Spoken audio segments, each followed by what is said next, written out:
जी जनाब अर्ज है कि तेरा लगा जू कुछ नहीं तेनू हंजे लब गए तेनू के पता संगत दे भादा थोड़े झल्ले कदर मालूम होंदी होई केड़ा औखा है सफर वफादा और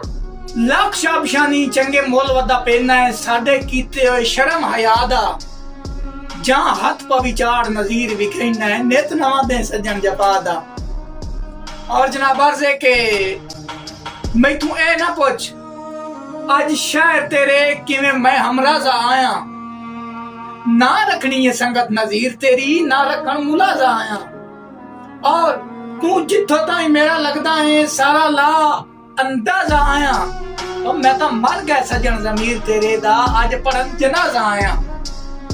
गड्डी सड़क तू पास होसी और साढ़े चंगिया दा तोनू कदन एहसास होसी।